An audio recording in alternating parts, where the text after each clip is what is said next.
ಬೆಳಗಾವಿಯಲ್ಲಿ ಭಾಷಾ ವಿವಾದದ ಬೆಂಕಿಗೆ ಮತ್ತೊಮ್ಮೆ ತುಪ್ಪ ಸುರಿದಂತಾಗಿದೆ. ತಾಲೂಕಿನ ಎಳ್ಳೂರ ಗ್ರಾಮದಲ್ಲಿ ಕಳೆದ 5 ದಶಕಗಳಿಂದ ಹಾಕಲಾಗಿದ್ದ ಮಹಾರಾಷ್ಟ್ರ ರಾಜ್ಯ ಎಳ್ಳೂರ ಎನ್ನುವ ನಾಮಫಲಕವನ್ನು ಒಡೆದು ಹಾಕಲಾಗಿದೆ. ಮಧ್ಯರಾತ್ರಿ ಈ ಕೃತ್ಯ ನಡೆದಿದೆ.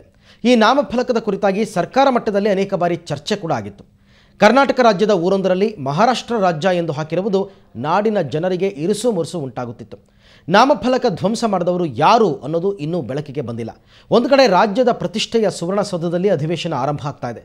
ಮತ್ತೊಂದು ಕಡೆ ಅನಧಿಕೃತವಾಗಿ MES ಮಹಾಮೇಳವು ನಡೆಸ್ತಾ ಇದೆ. ಈ ಮಧ್ಯೆ ಎಳ್ಳೂರ ನಾಮಫಲಕ ಧ್ವಂಸ ಮಾಡಿರುವುದು ಗಲಭೆಗೆ ಕಾರಣವಾಗಿದೆ.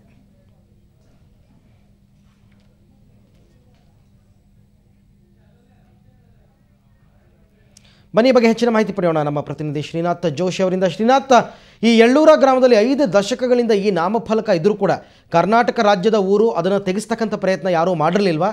ಈಗ ಈ ಕೃತ್ಯವನ್ನು ಮಾಡಿದವರು ಯಾರು ಅಂತ ಗೊತ್ತಾಗಿದೆಯಾ?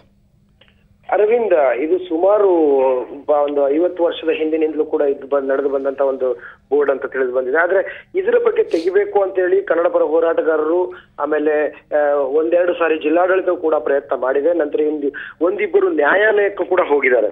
ಈ ಎಲ್ಲ ಈಗ ಇದರ ಮಧ್ಯದಲ್ಲಿ ಕೂಡ ಅದನ್ನ ತೆರುವಂತೂ ಮಾಡಿರ್ಲಿಲ್ಲ. ಆದ್ರೆ ಇದನ್ನ ಈಗ ಯಾರು ಮಾಡಿದ್ದಾರೆ ಅಂತ ಹೇಳೋದು ಇದುವರೆಗೂ ಯಾರು ಸ್ಪಷ್ಟಪಡಿಸ್ತಾ ಇಲ್ಲ. ಒಂದು ಕಡೆಯಲ್ಲಿ ಕಳೆದ ಒಂದು ವಾರದ ಹಿಂದೆ ರಕ್ಷಣಾ ವೇದಿಕೆ ಅದನ್ನ ತೆರವು ಮಾಡುವಂತೆ ಎಚ್ಚರಿಕೆ ಕೊಟ್ಟಿತ್ತು. ಜೊತೆಗೆ ಅಧಿವೇಶನದ ಒಳಗಡೆಗಾಗಿ ನೀವು ಅದನ್ನ ತೆರವು ಮಾಡದೇ ಇದ್ದ ಪಕ್ಷದಲ್ಲಿ ಪ್ರತಿಷ್ಠೆಯಾಗಿ ನಾವು ಆ ಕೆಲಸವನ್ನ ಮಾಡ್ಬೇಕಾಗತ್ತೆ ಅಂತ ಹೇಳುವಂತ ಎಚ್ಚರಿಕೆಯನ್ನ ನಾರಾಯಣಗೌಡರಲ್ಲಿ ಬಂದಾಗ ಕೊಟ್ಟಿದ್ರು. ಭಾಗಶಃ ಅವರು ಮಾಡಿದಾರೋ ಅಥವಾ ಇನ್ನೇನೋ ಅಂತ ಹೇಳುವಂತ ಒಂದು ಹಲವಾರು ಜಿಜ್ಞಾಸೆಗಳ ಕಾರಣ ನಮ್ಮ ಎದುರಿಗಿದೆ. ಆದ್ರೆ ಯಾರು ಮಾಡಿದಾರೆ ಅಂತ ಹೇಳೋದು ಪೊಲೀಸರು ಇನ್ನೂ ಸ್ಪಷ್ಟಪಡಿಸ್ತಾ ಇಲ್ಲ, ಮತ್ತೆ ಯಾರು ಮಾಡಿದವ್ರಿಗೆ ಹಿಡಿದು ಇಲ್ಲ. ಇನ್ನೊಂದು ವಿಚಿತ್ರ ಅಂತಂದ್ರೆ ಆ ಬೋರ್ಡ್ ರಕ್ಷಣೆಗೆ ಕಳೆದ ಒಂದು 8-10 ವರ್ಷಗಳಿಂದ ಒಂದು DR ಒಂದು ವ್ಯಾನ್ ಅಲ್ಲಿ ಖಾಯಂ ನಿಂತ್ಕೊಂಡಿರ್ತಿತ್ತು. ನಿನ್ನೆ ಕೂಡ ಅಲ್ಲಿ ನಿಂತ್ಕೊಂಡಿತ್ತು. ಆದ್ರೆ ಇದೆಲ್ಲದರ ನಡುವೆ ಇದು ಹೊಡೆದವ್ರು ಯಾರು ಅಂತ ಹೇಳೋದು ಕೂಡ ಒಂದು ಆಶ್ಚರ್ಯಕ್ಕೆ ಕಾರಣವಾಗಿದೆ. ಅದರದ ಪಕ್ಕದಲ್ಲೇ ಪೊಲೀಸರು ನಿಂತ್ಕೊಂಡಿರ್ತಾರೆ. ಇಷ್ಟರ ಮಧ್ಯದಲ್ಲಿ ಕೂಡ ಹೊಡೆದವ್ರು ಯಾರು ರಾತ್ರಿ ಅಂತ ಹೇಳೋದು ಒಂದು ಇನ್ನೂವರೆಗೂ ಒಂದು ಆಶ್ಚರ್ಯಕ್ಕೆ ಕಾರಣ ಆಗ್ತಾ ಇದೆ. ಅರವಿಂದ್, ಶ್ರೀನಾಥ್, ಒಂದು ಆಶ್ಚರ್ಯಕರ ವಿಚಾರ, ಆ ಬೋರ್ಡನ್ನು ಕಾಯೋದಕ್ಕೆ ಒಂದು ತುಕಡಿನೇ ಅಲ್ಲಿ ಇತ್ತು ಅಂತ ಹೇಳಿದ್ರಲ್ಲ, ಅಂದ್ರೆ ನಿಜಕ್ಕೂ ಆ ಎಳ್ಳೂರು ಗ್ರಾಮ ಕರ್ನಾಟಕಕ್ಕೆ ಸೇರಿದ್ದ ಅಥವಾ ಅದು ಮಹಾರಾಷ್ಟ್ರಕ್ಕೆ ಸೇರಿದ್ದ?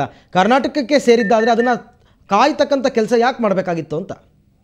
ಅಲ್ಲ, ಇದು ಕಳೆದ ನಾನು ಈಗಾಗಲೇ ಹೇಳಿದಾಗ 50 ವರ್ಷದಿಂದ ಅಲ್ಲಿಯ ಆ ಎಳ್ಳೂರು ಜನರಿಗೆ ಅವರ ಒಂದು ವಾಸ್ತವಿಕತೆ ಕೇಳಿದ್ರೆ ಎಲ್ಲಾ ಕರ್ನಾಟಕದ ಸವಲತ್ತುಗಳನ್ನ ಅವರು ಪಡಿತಾ ಇದ್ದಾರೆ. ಆದ್ರೆ ತಾವು ಮಹಾರಾಷ್ಟ್ರದ್ದೇ ಊರು ಅಂತ ಹೇಳುವಂತ ಒಂದು ವಾದವನ್ನ ಕೂಡ ಮಾಡ್ತಾರೆ. ಈ ಹಿನ್ನೆಲೆಯಲ್ಲಿ ನಿರಂತರವೂ ಗಲಭೆಗೆ ಕಾರಣವಾದಂತಹ ಊರು. ಮತ್ತೆ ಆ ಬೋರ್ಡ್ ಅನ್ನ ಕಾಯೋದಕ್ಕಾಗಿಯೇ ಕಳೆದ ಒಂದು ಅನೇಕ ವರ್ಷಗಳಿಂದ ಒಂದು ತುಕಡಿಯನ್ನ ಅಲ್ಲೇ ಇಟ್ಟಿದ್ದಾರೆ. ಅದಕ್ಕೆ ಸರ್ಕಾರ ಎಷ್ಟು ಖರ್ಚು ಮಾಡ್ತಾ ಇದೆ. ಆಮೇಲೆ ಈ ಎಲ್ಲ ಒಂದು ವಿವಾದ ಕೇಂದ್ರವನ್ನ ಬಗೆಹರಿಸುವ ನಿಟ್ಟಿನಲ್ಲಿ ಇವತ್ತುವರೆಗೂ ಯಾರು ಚಿಂತನೆ ಮಾಡಿರ್ಲಿಲ್ಲ. ಯಾಕೆ ಕೇಳಿದ್ರೆ ಅದು ಎಲ್ಲ ಒಂದು ಕಡೆಗೆ ಆ ಒಂದು ವಿವಾದವನ್ನ ಮುಟ್ಟಿದಾಗ ಬೆಳಗಾವಿ ಹೊತ್ತು ಉರಿಯುತ್ತೇನೋ ಅಂತ ಹೇಳೋ ಒಂದು ಕಾರಣವನ್ನ ಮುಂದಿಟ್ಕೊಂಡು ಅದಕ್ಕೆ ಯಾರು ಮುಟ್ಟಿರ್ಲಿಲ್ಲ. ಆದ್ರೆ ನಿನ್ನೆ ರಾತ್ರಿ ಈ ಘಟನೆ ನಡೆದಿದ್ದು, ಒಂದು ಕಡೆ ಅಧಿವೇಶನ ನಡೀತಾ ಇರೋದು, ಇನ್ನೊಂದು ಕಡೆ ಮಹಾಮೇಳವಾಗಿ ಎಲ್ಲಾ ಸಿದ್ಧತೆ ನಡೀತಾ ಇರೋದು, ಇವೆಲ್ಲವೂ ಕೂಡ ಈಗ ಬೆಳಗಾವಿಯ ಸಾಮಾನ್ಯ ಜನರಿಗೆ ಇನ್ನೇನಾಗುತ್ತೋ ಬೆಳಗಾವಿ ಮುಂದೆ ಅಂತ ಹೇಳುವಂತ ಒಂದು ಭಯದ ವಾತಾವರಣ ಹುಟ್ಟಾಗಿದೆ. ಅರವಿಂದ್, ಓಕೆ ಶ್ರೀನಾಥ್, ಧನ್ಯವಾದ ತಮ್ಮ ಎಲ್ಲ ಮಾಹಿತಿಗಾಗಿ.